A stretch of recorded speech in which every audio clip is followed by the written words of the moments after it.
આપણે કદાચ આ યુગની છેલ્લી પેઢી હશું જેને એક ભવમાં બે ભવનો અનુભવ લીધો છે.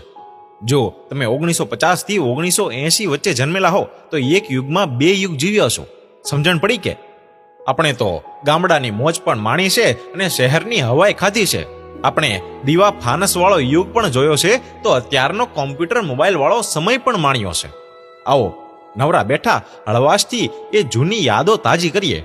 આપણે દેશી નળિયાવાળા મકાનોની ઠંડક પણ માણી છે તો હવે હાઈરાઈઝ બહુમાળી લિફ્ટ એસી વગરનો લાહવો પણ લીધો છે. થીંગડાવાળા કપડાં પણ પહેર્યા છે તો હવે જીન્સ ફેશનેબલ કપડાં અને શૂટ પહેરવાનો અનુભવ પણ કરી લીધો છે. આપણે ગામડાની દેશી રમતો જેમ કે ગીલી દંડા, દોપડ, થાપો, ધમાલ ગોટો, આંધળો પાટો, લખોટી, કુંડાળા, મિની ઠેકામણી વગેરે રમ્યા અને હવે ક્રિકેટ મેચની મજા પણ માણી છે. વિડીયો ગેમ પણ જોઈ લીધી છે અને ઓનલાઈન રમતો પણ રમી લીધી છે. ત્યારે આઉટડોર હતું બધું પણ હવે લગભગ બધું ઇન્ડોર છે. આપણે નદી તળાવમાં નાહવાની મજા પણ લીધી અને વોટર પાર્કનો અનુભવ પણ કરી લીધો. આપણે સાયકલના બે દાંડિયા વચ્ચે પગ નાખી ભાડે સાયકલ પણ ચલાવી અને હવે પોતાના 2 વ્હીલ 4 વ્હીલની મજા પણ માણી અને પ્લેનની મુસાફરીનો લાહવો પણ લીધો છે. દીવા ફાનસના અંજવાળે લેશન કરતા અને હવે એલઈડી લાઇટ તથા ચકાચોંદ રોશનીના અંજવાળા પણ જોયા છે.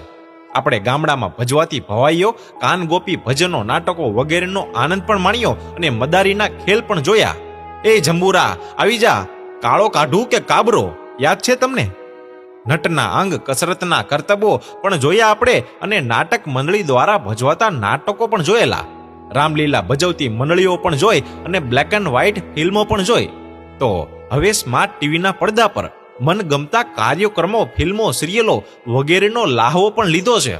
આપણે ટપાલ તાર સેવાનો સમય પણ જોયો અને એમો મોકલ્યા અને છોડાવ્યા પણ ખરા.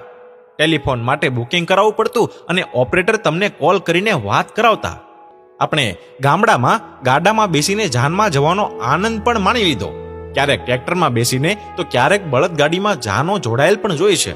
લગ્ન પ્રસંગે યોજાતા જમણવાર માટે અગાઉ સારથમાં જવું પડતું. બુંગણ અને નાડું લઈને અને રસ્તા પર મંડપો બંધાતા તો જાનના ઉતારા માટે કોઈનું સારું મોટું મકાન કે મેડીનો ઉપયોગ થતા પણ જોયો છે. સમાજની વાડી તો દરેક ગામમાં ન હોય ને, પણ ભોજન માટે પંગતમાં બેસાડીને પીરસાતું. પીરસનાર અને સપ્લાયરના લિસ્ટ તૈયાર થતા પણ મેં જોયા છે. આપણે માથે બેડું લઈ ગામના પાદરે કૂએ પાણી જતી પનિહારીઓની જોઈ અને નળમાં પાણી ભરતી બાઈઓને જોઈ. આપણે બળદથી થતી ખેતી પણ જોઈ અને સાતી, હળ, દંતાળ, ગાડું પણ ચલાવ્યું અને હવે ટ્રેક્ટર હાર્વેસ્ટરથી થતી આધુનિક ખેતી પણ જોઈ. ઓટોમેટિક વાવણી, પિયત અને તમામ પ્રકારની સગવડવાળી ખેતીઓ પણ જોઈ. આપણે ફળિયામાં ગમાણે બાંધેલા પશુઓથી ધબકતા આંગણા પણ જોયા અને જાતે છાણ વાહિદા કરતી અને ગાયો ભેંસો દોતી બેનો પણ જોઈ. આપણે ઢોર ચારવાનો, બોરા વીણવાનો, ગામની ભાગોળે ડબલે જવાનો અને બાવળના પૈડા, ખીજડાની શીંગો અને આંબલીનો કોર ખાવાનો આનંદ પણ માણ્યો અને હવે રેડીમેડ પેકેટ પિઝા, બર્ગર ખાવાનો આનંદ પણ કરી લીધો છે. આપણે બે પૈડાવાળી હાથે ફેરવાતી અનાજ દળતી ઘંટીએ જોઈ અને એ માવડીઓને પણ જોઈ અને માથે દવણાની પેટી મૂકીને ઘંટીએ દળાવા જતી બાઈઓ પણ જોઈ અને રેડીમેડ લોટના પેકિંગો પણ જોયા. આપણે નદી, તળાવ અને કૂવે કપડાં ધોતી માતાઓને પણ જોઈ અને વોશિંગ મશીનમાં કપડાં ધોતી બાઈઓને પણ જોઈ. આપણે ગોફણ, જોતર, છીકલા, ખરીપ્પો, ઝીંહલું, સલાખા, મોદ, બુંગણ, ગાડું, ગાગર, બોઘણું, ગોળી, સિંચાણીયું, ઈંઢોણી, હેલ, બુજારું, દોહણું, કળશો, ફાનસ, સરુડી, સુલો, તાવડી, ડોલસું, હંજવારી, વાહિદું, હાથી, ધોહરું, રાંધવા પણ જોયા અને વાપર્યા પણ ખરા. અને આજની પેઢીને આ શબ્દો તો ડિક્શનરી કે ચિત્રોમાં જોવા મળે છે.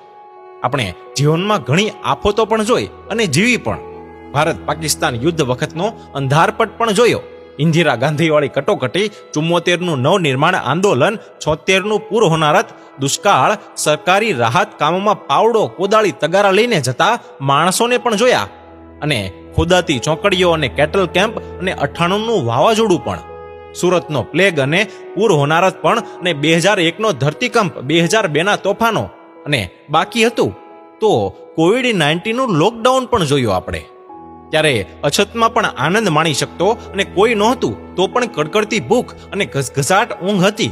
આજે બધું હોવા છતાં એ બધું ક્યાં?